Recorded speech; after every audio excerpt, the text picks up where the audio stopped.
இன்று ஆண்டவர் நம்மை பார்த்து 3 முறை அஞ்சாதீர்கள் அஞ்சாதீர்கள் என்கின்றார். அப்படின்னு என்ன அர்த்தம்? என்ன சொல்ல வராங்க? என்ன பண்ணக்கூடாதுமா? சொல்லுங்கம்மா. என்ன பண்ணக்கூடாது? பயப்படாமல் இருக்கணும். ஆமாவா இல்லையா? யாருமே பயப்படக்கூடாது. ஏனென்றால் நம்மை பாதுகாப்பதற்கு, நம்மை காப்பதற்கு யார் இருக்கிறா? கடவுள் ஒருத்தர் இருக்கிறார். கடவுள் எல்லாரையுமே காப்பாற்றி விடுவாரா? எல்லாரையுமே காப்பாற்றுவாரா? 545 மாஸ் வந்துட்டோம் ஃபாதர், அதனால் கடவுள் எங்களை காப்பாற்றிடுவார்.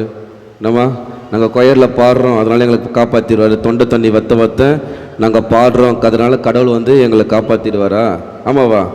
பைபிள் எடுங்க, சரிங்களா? கடவுள் எல்லாரையும் காப்பாற்றுவாரா? அப்போ என்ன சொல்லியிருக்கிற கடைசி வார்த்தை நான் என்ன சொல்லி முடித்தேன்? மக்கள் முன்னிலையில் என்னை மறுதளிப்பவர் எவரையும் விண்ணுலைகள் இருக்கிற என் தந்தையின் முன்னிலையில் நானும் அவர்களை என்ன சொல்றாரு? காப்பாற்றுவேன்னு சொல்றாரா? மன்னிச்சிடுவேன்னு சொன்னாரா? என்ன சொல்றாரு? மறுதளித்து விடுவேன். எனக்கு இவங்க யாருன்னே தெரியாதுன்று என்ன பண்றாரு? கை கழுவிட்டு போயிடுவார். அப்படி என்றால் ஆன்மாவை கொல்லக்கூடியவர் யார்? அவருக்கு நாம் எப்படி இருக்கணும்? பயந்துதான் இருக்க வேண்டும்.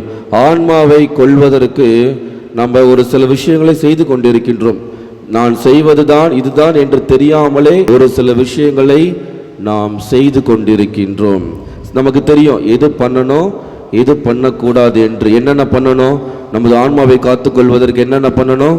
கன்ஃபஷன் ஒழுங்காக பண்ணிடணும், அப்புறம் பூசைக்கு அட்டன் பண்ணுறது, ரோசரி பண்ணுறது, இது மாதிரி ஒரு சில நல்ல காரியங்களை நாம் செய்து விடுகின்றோம். ஆனால் நமக்கு சில நேரங்களில் என்ன பண்ணக்கூடாது என்பதுதான் தெரியாமல் சுற்றி கொண்டிருக்கின்றோம். நமக்கே தெரியாமல் நாம் ஒரு சில விஷயங்களை செய்து கொண்டிருக்கின்றோம். அப்படி பார்க்கும் பொழுது ஆன்மாவை காயப்படுத்தக்கூடிய, ஆன்மாவை பாதிக்கக்கூடிய ஒரு சில விஷயங்களை நாம் செய்து கொண்டே இருக்கின்றோம்.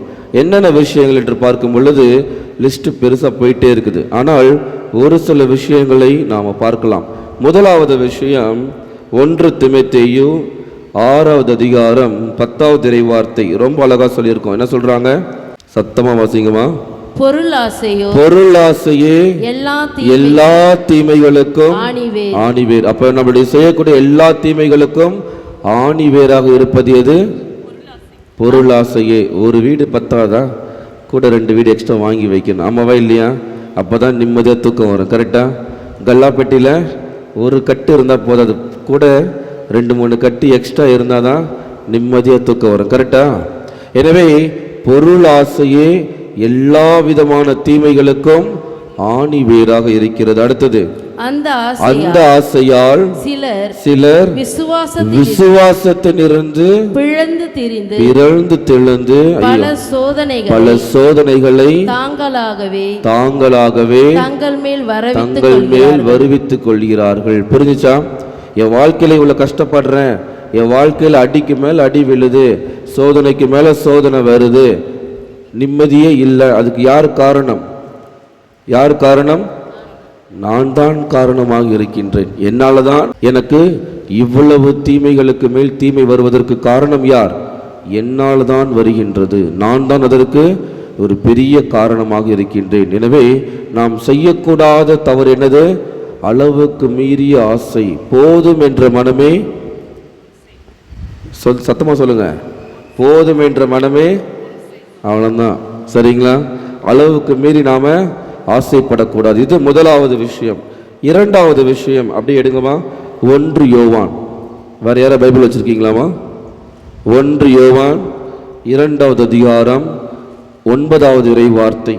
1 யோவான் 2:9 இறை வார்த்தை என்ன சொல்றாங்க? எடுத்துட்டீங்களாமா? 1 யோவான் 2வது அதிகாரம் 9வது இறை வார்த்தை. சத்தமா வாசிங்கம்மா. Wait பண்ணுங்கம்மா, wait பண்ணுங்கம்மா. ஒளியில் வாசிங்கம்மா. வாசிங்க. இன்னும் எடுக்கலையா? எடுத்துட்டீங்களா? வாசிங்க.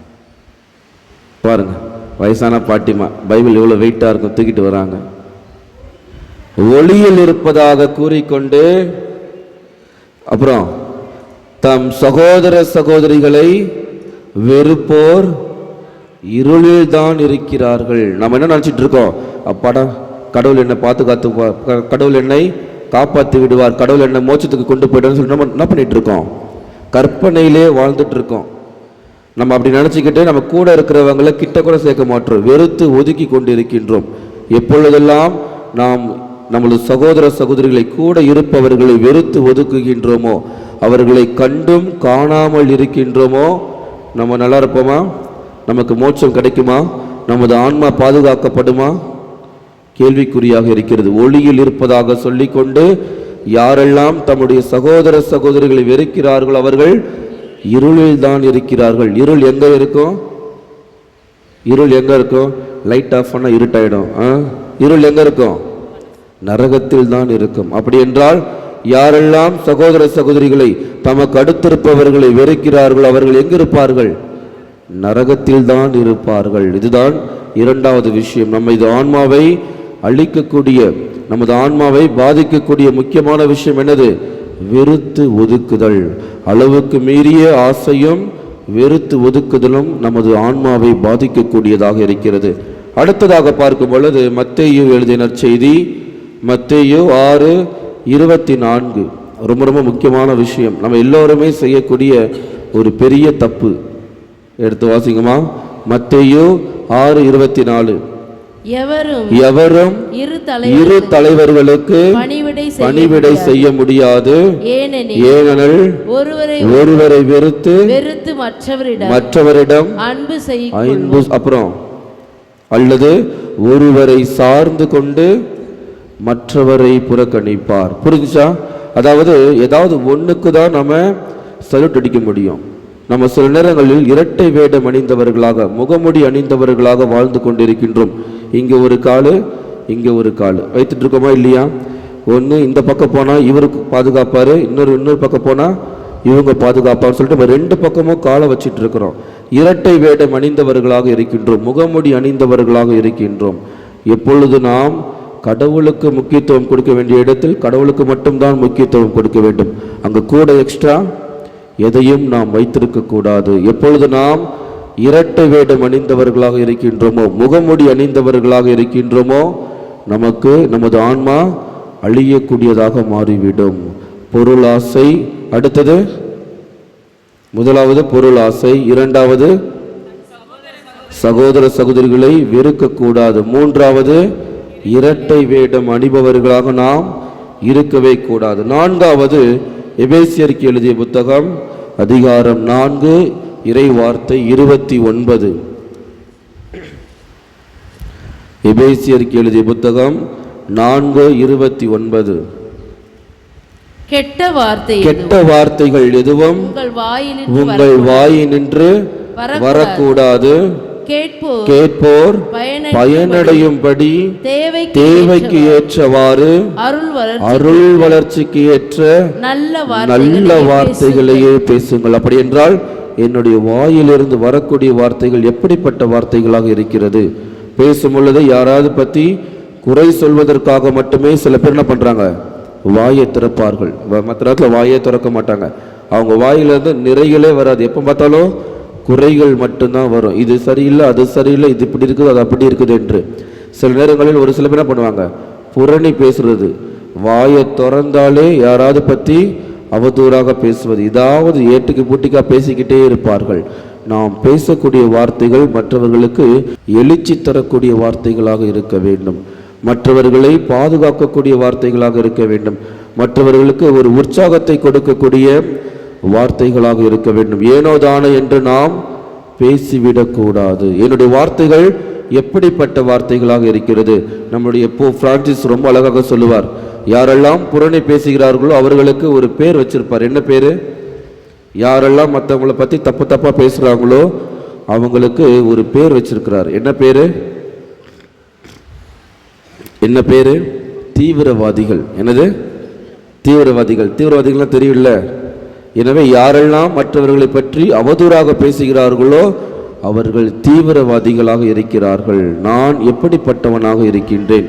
எனது ஆன்மாவை பாதுகாக்கிறேனா அல்லது எனது ஆன்மாவை அழித்து கொண்டிருக்கின்றேனா? கடைசியாக இறுதியாக பார்க்கும் பொழுது திருவெளிப்பாடு புத்தகம் அதிகாரம் 3 இறைவார்த்தை 16. அப்புறம் குளிர்ச்சியாகவோ சூடாகவோ இல்லாமல் வெதுவெதுப்பாய் இருப்பதால் என் வாயிலிருந்து உன்னை கக்கி விடுவேன். புரிஞ்சுச்சா? சில நேரங்களில் நம்ம என்ன பண்றோம், அப்படியும் இல்லாம இப்படியும் இல்லாம ரெண்டு பக்கமும் இல்லாம என்ன பண்ணிட்டு இருக்கோம், வெதுவெதுப்பாக இருக்கின்றோம். கடவுள் யாரெல்லாம் இப்படி இருக்கிறார்களோ அவர்களை வாயிலிருந்து துப்பி விடுவார். வாயின்னு அர்த்தம், மோட்சத்திலிருந்து விண்ணகத்திலிருந்து அவர்களை துப்பி விடுவார். நம்ம சில நேரங்களில் பட்டும் படாமல் இருப்போம், இருக்கிற இடம் தெரியாமல் இருப்போம். நம்முடைய நம்பிக்கைகள், நம்முடைய விசுவாசத்தில் வேரூன்றப்பட்டவர்களாக இருக்க மாட்டோம். அந்த உறுதித்தன்மை நம்மிடம் இல்லாமல் இருக்கும். யாரெல்லாம் அப்படி இருக்கிறார்களோ அவர்களை கடவுள் என்ன பண்றாரு, துப்பி விடுவார். விண்ணகத்திலிருந்து அவர்களை துப்பி விடுவார். நான் எனது ஆன்மாவை பாதுகாப்பதற்கு எனது விசுவாசத்தில் உறுதியோடு இருக்கின்றேனா அல்லது வெதுவெதுப்பாக இருக்கிறேனா? சிந்தித்து பார்ப்போம். முதலாவது விஷயம் என்னது?